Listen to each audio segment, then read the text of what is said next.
जब एक पत्नी वहाँ पर मायूस बैठी रहती है और उसके पति का लाश वहाँ गिरा रहता है, मुझे लगता है उस परिवार, आज भी वो परिवार इतना पीड़ित है, उसका दुख हम लोग यहाँ बैठ के या कैंडल मार्च करके शायद वो दुख कभी नहीं मिटा पाएंगे। छोटे बच्चे का इंटरव्यू मैं देखा जब उसके पिता को मारा गया गोली, तो वो ये बताया कि उस समय वहाँ पर कोई भी सिक्योरिटी नहीं था। इंडिया को हम लोग अब इतना बड़ा पावर बोलते हैं, इंडिया का हम लोग जो आर्मी इतना स्ट्रॉन्ग है, हम न्यूक्लियर पावर हैं, उसके बावजूद भी अगर हमारे देश के लोग संरक्षित नहीं हैं तो एक इतना बड़ा सवाल हम सब लोग के ऊपर है कि क्यों इतना बड़ा हादसा हुआ। जिसको हम लोग जन्नत कहना शुरू कर रहे थे, आज वो फिर से वो डरावना माहौल, आने वाली पीढ़ी कभी इस दर्दनाक मौत को नहीं भूल पाएगी। नीच हरकत जो पाकिस्तान ने किया, पाकिस्तान के जो आतंकवादियों ने किया, ये बहुत ही दर्दनाक मृत्यु हुई। उस पूरे परिवार के साथ हमारी सहानुभूति है। 2020 में आपने चुनाव लड़ा, 2025 में चुनाव है। कांग्रेस अपने पैरों पर बिहार में गठबंधन की राजनीति में भी बड़े स्वरूप में खड़ा होना चाहती है, ज़्यादा सीटों पर लड़ना चाहती है, इस पर क्या? नहीं, देखिए, कांग्रेस का तो बिल्कुल एक चीज़ बिल्कुल स्पष्ट है कि कांग्रेस सबको साथ लेकर चलने वाली पार्टी है कि इस बार जो हम लोग लड़ाई लड़ेंगे वो और बड़े विचार पर बड़ा मंच होगा और बिहार वासियों के लिए उनको हक दिलाने के लिए लड़ाई होगी। ये स्मार्ट मीटर का मामला आपने उठाया और खूब वायरल भी हुए, ये पूरा प्रकरण। जो नया मीटर लगा रही है वो स्मार्ट मीटर ही लगा रही है, क्योंकि इन लोगों ने जो भी डील किया है अडानी जी से, चिप वगैरह उसके अंदर है, रिलायंस का चिप पड़ा हुआ है उसके अंदर। वो गरीब को पहले तो 10,000 15,000 का मोबाइल खरीदना होगा, वो उसमें रिचार्ज कर पाएगा नहीं कर पाएगा, वो 100 रुपये की उसकी आमदनी नहीं है दिन की, तो वो 200-400 का रिचार्ज कहाँ कर पाएगा। जाकर देखिए हम लोगों के बगहा में, आप जाकर देखिए, मुझे लगता है 70% घर आज भी अंधकार में। बिहार में 2025 में विधानसभा का चुनाव है, सियासी गणित दुरुस्त किए जा रहे हैं। तमाम पॉलिटिकल पार्टियों ने अपने संभावित प्रत्याशियों को क्षेत्र में उतार दिया है। कई सारे सवाल, कई सारे विषय, और इन्हीं विषयों को लेकर आज हमारे स्टूडियो में हमसे बातचीत करने के लिए मौजूद है बगहा से कांग्रेस के 2020 में प्रत्याशी रहे जय सिंह। कई सारे सवाल हैं जो इनसे हम जानेंगे। सबसे पहले स्वागत है। धन्यवाद, बहुत बहुत धन्यवाद, आपने मुझे बुलाया जी। पॉलिटिकल विषयों पर बात करें उससे पहले हम थोड़ा जम्मू कश्मीर आतंकी हमले पे बात कर लेते हैं। क्या लगता है कहाँ चूक हो?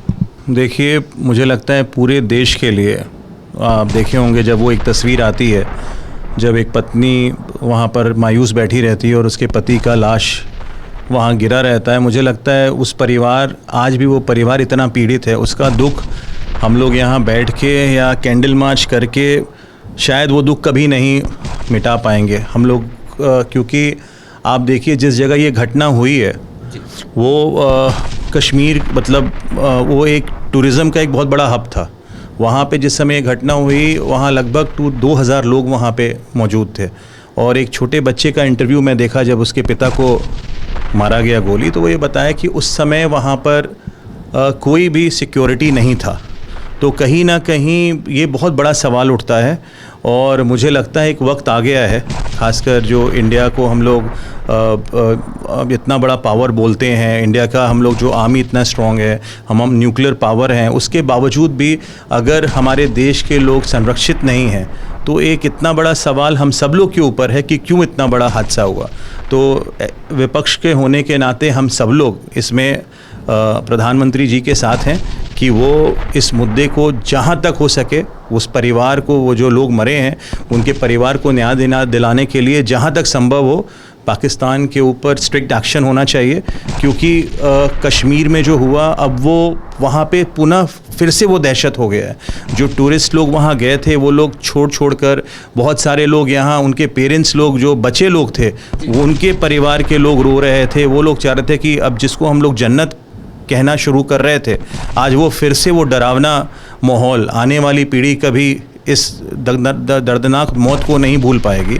तो मैं एक भारतवासी होने के नाते, एक बिहारवासी होने के नाते यही कह सकता हूँ कि इससे नीच हरकत जो पाकिस्तान ने किया, पाकिस्तान के जो आतंकवादियों ने किया, ये बहुत ही दर्दनाक मृत्यु हुई। उस पूरे परिवार के साथ हमारी सहानुभूति है, और हम सब लोग देश एकजुट हैं इसके लिए जितना कड़ा एक्शन लिया जा सकता है होना चाहिए। चलिए, देश एक है और विपक्ष का पूरा समर्थन सत्ता पक्ष को है। अब सीधे बिहार विधानसभा चुनाव पर आते हैं। 2020 में आपने चुनाव लड़ा, 2025 में चुनाव है। कांग्रेस अपने पैरों पर बिहार में गठबंधन की राजनीति में भी बड़े स्वरूप में खड़ा होना चाहती है, ज़्यादा सीटों पर लड़ना चाहती है, इस पर क्या कहें? नहीं, देखिए, कांग्रेस का तो बिल्कुल एक चीज़ बिल्कुल स्पष्ट है कि कांग्रेस सबको साथ लेकर चलने वाली पार्टी है, और ख़ासकर जो दलित वंचित लोग हैं, जो अभी आप हाल में देखे होंगे, आज भी संविधान बचाओ बाबा साहब को लेकर हम लोगों का पदयात्रा हुआ, तो लगातार जो मुद्दे हैं, जो मुद्दों को लेकर सड़क पर रहना, उस मुद्दों को लेकर आवाज़ उठाना, और जहाँ तक संभव है हम लोग का जो गठबंधन है आरजेडी के साथ, वो बहुत पुराना गठबंधन है, और पिछले बार आप देखे होंगे रिज़ल्ट में 14-15 हज़ार 16 हज़ार का डिफरेंस रहा, नहीं तो सरकार हमारी बन गई होती। इस बार पूर्ण रूप से हम लोग एकजुट होकर चुनाव लड़ेंगे। जनता की जो समस्या है, जनता का जो मूल अधिकार है, उसको दिलाने के लिए हम लोग की लड़ाई जारी रहेगी, और संभवतः मैं ये विश्वास दिला रहा हूँ आपको कि इस बार जो हम लोग लड़ाई लड़ेंगे वो और बड़े विचार पर बड़ा मंच होगा, और बिहार वासियों के लिए उनको हक दिलाने के लिए लड़ाई होगी, और पूर्ण रूप से महागठबंधन पिछले बार से ज़्यादा मजबूत रहेगा। क्योंकि आपने पिछले बार चुनाव लड़ा बगहा से, और कांटे की टक्कर आपके यहाँ हुई, तो 2025 में आप भी संभावित प्रत्याशी हैं, क्षेत्र में तैयारी कर रही है। बता दीजिए कि 2025 में जय सिंह के नज़र में बिहार में किसकी सरकार बनने जा रही है? देखिए, 2020 में हम चुनाव लड़े, और 2025 तो अब आ गया, और मुझे लगता है अगले 3-4 महीने के अंदर चुनाव है। और जैसा कि मैंने आपको बोला, पिछली बार जो अंतर था वो 15-16 हज़ार का था। इस बार बिहार में युवा बेहाल है, न नौकरी है, न रोज़गार है, महिलाओं के संरक्षण पर सवाल है, उद्योग नहीं है, महंगाई जोरों पर चली गई है। एक मध्यम वर्ग परिवार को अपना घर चलाना, एक पिता जब पूरे दिन मेहनत करके एक अब चैन का नींद जो कहते हैं वो नहीं सो पा रहा, सुबह उठकर उसको लगता है कि फिर एक लड़ाई लड़नी है। तो आज बिहार का हर एक परिवार वो चाहता है कि बदलाव हो, वो चाहता है कि एक नया बिहार देखा जाए, वो चाहता है कि यहाँ उद्योग लगे, वो चाहता है कि युवाओं को रोज़गार मिले, वो चाहता है कि हमारी महिलाएं आगे बढ़ें, वो चाहता है कि किसानों को उनका हक मिले। तो बहुत सारी चीज़ें ऐसी है जो बिहार में निगलेक्ट है, और उसको वापस पुनः स्थापित करने के लिए सरकार बदलनी चाहिए। और इस बार हम लोग को पूर्ण विश्वास है कि महागठबंधन का सरकार आएगा, और केवल आएगा ही नहीं, वो एक ऐतिहासिक रिजल्ट आप लोग को इस बार चुनाव में देखने को मिलेगा, इसका पूर्ण विश्वास है मुझे। ये स्मार्ट मीटर का मामला आपने उठाया और खूब वायरल भी हुए, ये पूरा प्रकरण। देखिए, आज के समय अगर एक गरीब परिवार के पास आप जाते हैं, ज़रूरतमंद परिवार के पास जाते हैं, दलित के पास जाते हैं, और उससे पूछते हैं कि तुम सबसे ज़्यादा किससे परेशान हो, तो वो एक ही चीज़ बोलेगा कि मैं बिजली के मीटर से परेशान हूँ, मैं बिजली के बिल से परेशान हूँ, और मैं चाहता हूँ कि मुझे इससे मुक्ति मिले। पूरे देश के अंदर 28 राज्य है, और 28 राज्य में तेलंगाना हो गया, दिल्ली हो गया, मध्य प्रदेश हो गया, राजस्थान हो गया, हिमाचल हो गया, 200, 300, 250, यहाँ तक कि झारखंड में 180 यूनिट बिजली फ्री है। और बिहार जैसे पिछड़े राज्य में 1 यूनिट आपने फ्री नहीं रखा, ऊपर से चक्रवर्ती ब्याज लगा दिया। आप बताइए, जो गरीब लोग मोबाइल नहीं चला पाता, आपने उनके यहाँ स्मार्ट मीटर लगा दिया, तो वो किस आधार पर वो गरीब को आप खून चूसने का काम कर रहे हो? वो गरीब को पहले तो 10,000 15,000 का मोबाइल खरीदना होगा, वो उसमें रिचार्ज कर पाएगा नहीं कर पाएगा, वो 100 रुपये की उसकी आमदनी नहीं है दिन की, तो वो 200-400 का रिचार्ज कहाँ कर पाएगा? और आप जाकर देखिए हम लोगों के बगहा में, आप जाकर देखिए, मुझे लगता है 70% घर आज भी अंधकार में है। हम लोगों ने तो बड़ा आंदोलन किया, वहाँ मीटर अभी भी रुका है, लेकिन जो सरकार अभी भी नहीं मान रही, जो नया मीटर लगा रही है वो स्मार्ट मीटर ही लगा रही है, क्योंकि इन लोगों ने जो भी डील किया है अडानी जी से, चिप वगैरह उसके अंदर है, रिलायंस का चिप पड़ा हुआ है उसके अंदर, आप देखे होंगे, उसमें जो रिचार्ज है वो जियो का रिचार्ज है। तो कहीं ना कहीं ये वापस से एक ऐसी व्यवस्था है जिसके खिलाफ अगर हम लोग नहीं खड़े होंगे तो फिर इन लोग को पूछने वाला कोई नहीं है। और आज का जो मूल समस्या है वो मूल समस्या बिजली का है। आप जाकर देखिए, गरीब लोग ये कह रहे हैं कि हमें राशन से मतलब नहीं है, हमें कुछ मत दो, लेकिन हमारा जो बिजली है, हमारा जो स्मार्ट मीटर है वो हटाओ, हमको बिजली मुफ्त कराओ। तो 200 यूनिट बिजली तो हम लोग चाह ही रहे हैं कि मुफ्त हो बिहार में, ये तो मांग हो ही रही है। सरकार भी महागठबंधन में राजद भी मांग कर रहा है, कांग्रेस भी मांग कर रहा है, और ये हक है, ये कोई मांग क्या, ये तो अधिकार है। 200 नहीं 300 यूनिट देना चाहिए। जब दिल्ली जैसे राज्य में 300 यूनिट फ्री मिल सकता है, झारखंड में 180 मिल सकता है, तो हम लोग तो सबसे पिछड़े राज्य में हैं। आज तो हम लोग के यहाँ जो गरीबी है, मुझे नहीं लगता इन किसी राज्य में होगी। चुनावी मुद्दा बनेगा ये? बिल्कुल, ये आप विश्वास मान के रखिए। स्मार्ट मीटर और बिजली चुनाव का एक बहुत बड़ा मुद्दा बनेगा, और ये मुद्दा इसलिए बनेगा क्योंकि लोग पीड़ित हैं, और जब कोई पीड़ित रहता है तो उसके लिए आपको जन आंदोलन करना पड़ता है। जो पीड़ित, अगर हम राजनीति में हैं तो राजनीति का अर्थ क्या है? समाज सेवा।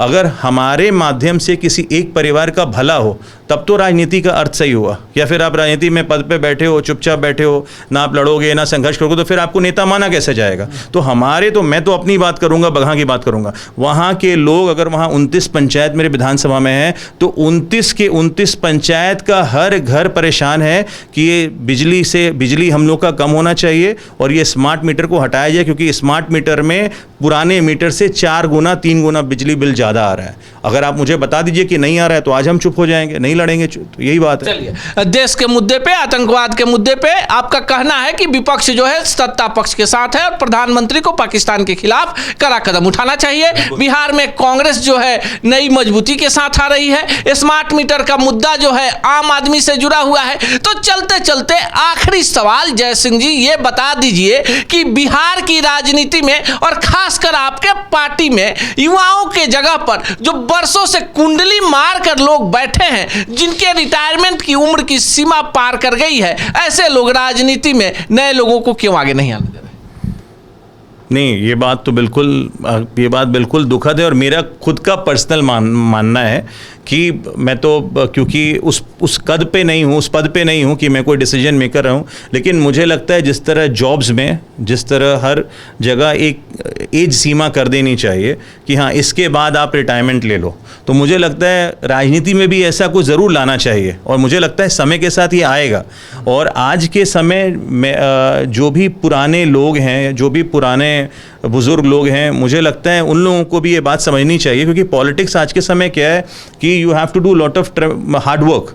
आपको क्षेत्र में निकलना होता है, आपको लोगों से मिलना होता है, you need to meet people, इधर उधर 10 जगह मीटिंग, लगन है ये, तो कहीं ना कहीं आपका बॉडी भी आपको नहीं अलाउड करेगा। तो ये तो पार्टीज़ को समझना है कि कौन व्यक्ति, आप देखे होंगे कई बार चुनाव किसी को टिकट मिल जाता है, पार्टी किसी को टिकट देती है, वो व्यक्ति नहीं जीत पाता, कहीं ना कहीं पार्टी का भी जो मेहनत वो ख़त्म हो जाता है। तो इस बार खासकर कांग्रेस पार्टी जो है वो ये तय की है कि हम लोग उस तरह के कैंडिडेट्स को चुने जो क्षेत्र में रहा है, जो मेहनत किया है, जो काम किया है, और उस तरह का जो है अपने जनता से वो कनेक्टिविटी किया है। तो मुझे तो पूर्ण विश्वास है कि इस बार कांग्रेस पार्टी यंगस्टर्स को टिकट देगा और यंगस्टर्स को ज़्यादा सामने रखेगा। तो मैं अपने पार्टी के हिसाब से तो मैं कह सकता हूँ कि जो आप बुजुर्ग वाली बात कहें कि युवाओं को इस बार हमारे पार्टी से मौका मिलेगा। इस पूरे प्रकरण पर आप क्या सोचते हैं? कमेंट बॉक्स में जरूर बताइएगा।